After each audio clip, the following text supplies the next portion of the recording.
ನಂಬದ ತಿಮ್ಮನ ಜೀವನದಲ್ಲಿ ನಡೆದ ಆ ಒಂದು ಘಟನೆ ಅವನ ನಂಬಿಕೆಯನ್ನ ಸಂಪೂರ್ಣವಾಗಿ ಬದಲಿಸಿತು. ಅದು ದೇವರ ಸೂಚನೆಯ ತಿಮ್ಮನ life changing moment, God signal. ನಮಸ್ಕಾರ ಬಂಧುಗಳೇ, welcome back to the Sanatana no cap. ನೀವೆಲ್ಲ ಲೈಫಲ್ಲಿ ಒಂದಲ್ಲ ಒಂದ್ಸಲ ಈ ಪ್ರಶ್ನೆ ಕೇಳೇ ಇರ್ತೀರ, ದೇವರು ನಿಜವಾಗ್ಲೂ ಇದಾನ?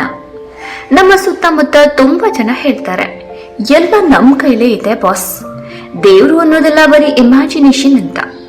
ಇವತ್ತು ನಾನು ನಿಮ್ಗೆ ಇಂತಹದ್ದೇ ಮೈಂಡ್ ಸೆಟ್ ಇದ್ದ ಒಬ್ಬ ಹುಡುಗನ ಕತೆ ಹೇಳ್ತೀನಿ. ಅವನ ಹೆಸರು ತಿಮ್ಮ. ಅವನ ಲೈಫ್ ನಲ್ಲಿ ನಡೆದ ಆ ಒಂದು ಘಟನೆ ಅವನ ಇಡೀ ಆಲೋಚನೆಯನ್ನೇ ಚೇಂಜ್ ಮಾಡ್ತು. ಇದು ಕಾಕತಾಳೀವ ಅಥವಾ ಡಿವೈನ್ ಸಿಗ್ನಲ್ಲ, ನೀವೇ ಡಿಸೈಡ್ ಮಾಡಿ. ತಿಮ್ಮ ಒಬ್ಬ ಆವರೇಜ್ ಇಂಡಿಯನ್ ಯೂತ್. ತುಂಬಾ ಸಿಂಪಲ್, ಹಾರ್ಡ್ ವರ್ಕಿಂಗ್, ಆದ್ರೆ ಪಕ್ಕಾ ಪ್ರಾಕ್ಟಿಕಲ್ ಕಣ್ರಿ. ಅವನ ಫಿಲಾಸಫಿ ಒಂದೇ, ಕಾಯಕವೇ ಕೈಲಾಸ. ಅಂದ್ರೆ ಕೆಲಸ ಮಾಡಿದ್ರೆ ಮಾತ್ರ ರಿಸಲ್ಟ್ ಸಿಗೋದು, ದೇವರು ಬಂದು ಹೆಲ್ಪ್ ಮಾಡಲ್ಲ ಅನ್ನೋದು ಅವನ ಸ್ಟ್ರಾಂಗ್ ಬಿಲೀಫ್.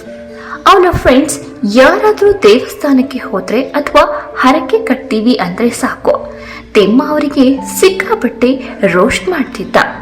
ಬ್ರೋ, ಶ್ರಮ ಹಾಕು ಸಾಕು, ಈ ಕಲ್ಲು ಮಣ್ಣು ನಂಬೇಡ ಅಂತ ಲೆಕ್ಚರ್ ಕೊಡ್ತಿದ್ದ. ಅವನ ಪಾಲ್ಗೆ ದೇವರು ಅಂದ್ರೆ ಬರೀ ಒಂದು ಕಾಲ್ಪನಿಕ ಕತೆ ಅಷ್ಟೆ. ಆದ್ರೆ ಲೈಫ್ ಅಂದ್ರೆ ಯಾವಾಗ್ಲೂ ಒಂದೇ ತರ ಇರಲ್ವಲ್ಲ. ಸಡನ್ ಆಗಿ ತಿಮ್ಮನ ಲೈಫ್ ಅಲ್ಲಿ ಒಂದು ದೊಡ್ಡ ಯೂಟರ್ನ್ ಬಂತು.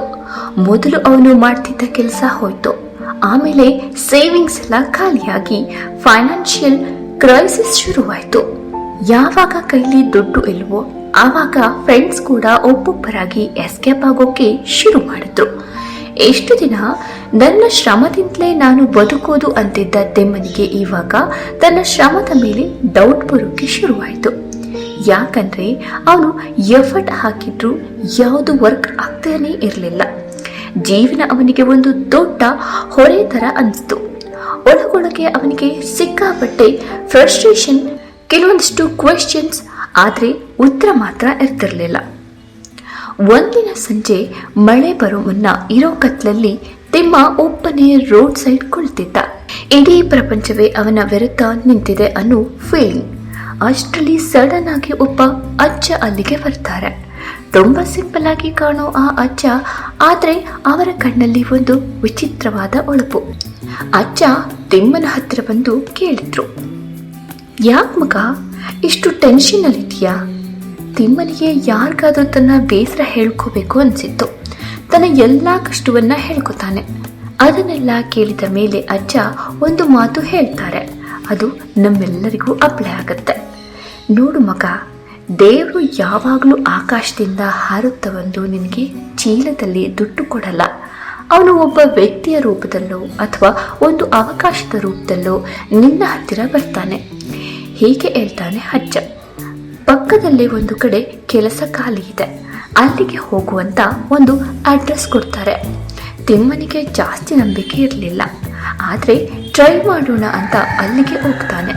ಅಚ್ಚರಿ ಅಂದ್ರೆ ಅವನ ಎಕ್ಸ್ಪೆಕ್ಟೇಷನ್ಗಿಂತ ಒಳ್ಳೆ ಕೆಲಸ ಅಲ್ಲಿ ಸಿಕ್ಬಿಡುತ್ತೆ.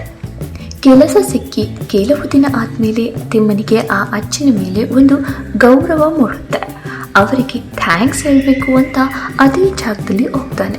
ಆದರೆ ಅಲ್ಲಿ ಸುತ್ತಮುತ್ತ ಇರೋ ಯಾರಿಗೂ ಅಂಥ ಅಜ್ಜನ ಬಗ್ಗೆ ಗೊತ್ತೇ ಇಲ್ಲ. ಯಾರನ್ನ ಕೇಳಿದ್ರು ಇಲ್ಲಿ ಅಂಥ ಯಾರು ಕೂಡ ಬಂದಿಲ್ಲಪ್ಪ ಅಂತಾನೆ ಹೇಳ್ತಾರೆ.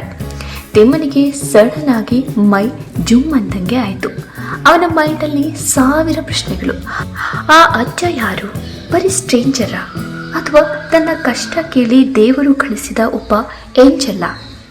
ತಿಮ್ಮ ಅಂದುಕೊಂಡದ್ದು ಒಂದೇ, ದೇವರು ಅಂದರೆ ಬರೀ ಗುಡಿಯಲ್ಲಿ ಕೂತಿರೋ ವಿಗ್ರಹ ಅಲ್ಲ, ನಮ್ಮ ಲೈಫಲ್ಲಿ ಸರಿಯಾದ ಟೈಮ್ಗೆ ಸರಿಯಾದ ದಾರಿ ತೋರಿಸೋ ಒಬ್ಬ ಗೈಡ್ ಅಂತ. ಸೊ ಫ್ರೆಂಡ್ಸ್, ಈ ಕತೆ ನಮಗೆ ಹೇಳ್ಕೊಡೋದು ಒಂದೇ, ನೀವು ದೇವರನ್ನ ನಂಬ್ತಿರೋ ಇಲ್ವೋ, ಆದರೆ ಈ ಯೂನಿವರ್ಸ್ ನಿಮ್ಮನ್ನ ನಂಬುತ್ತೆ. ಕೆಲವೊಮ್ಮೆ ಹೆಲ್ಪ್ ಅನ್ನೋದು ನಾವು ಎಕ್ಸ್ಪೆಕ್ಟ್ ಮಾಡದ ಇನ್ಸಿಡೆಂಟ್ಸ್ ಮೂಲಕ ಬರುತ್ತೆ. ಆವತ್ತು ತಿಮ್ಮನಿಗೆ ಸಿಕ್ಕ ಆ ಅಜ್ಜ ದೇವರೇ ಇರಬಹುದು ಅಲ್ವಾ? ನಿಮ್ಮ ಜೀವನದಲ್ಲೂ ಇಂತಹ ಯಾವುದಾದ್ರೂ ಘಟನೆ ನಡೆದಿದ್ರೆ, ಯಾವುದೋ ಒಂದು ಅನಾಮಧೇಯ ವ್ಯಕ್ತಿ ಬಂದು ನಿಮ್ಮ ಲೈಫ್ ಚೇಂಜ್ ಮಾಡಿದ್ದಾರಾ? ಪ್ಲೀಸ್ ಕಮೆಂಟ್ ಸೆಕ್ಷನ್ನಲ್ಲಿ ಶೇರ್ ಮಾಡಿ. ಈ ಸ್ಟೋರಿ ಇಷ್ಟ ಆದರೆ ಲೈಕ್ ಮಾಡಿ, ಸಬ್ಸ್ಕ್ರೈಬ್ ಮಾಡಿ. Stay spiritual, stay real. Jai Hind.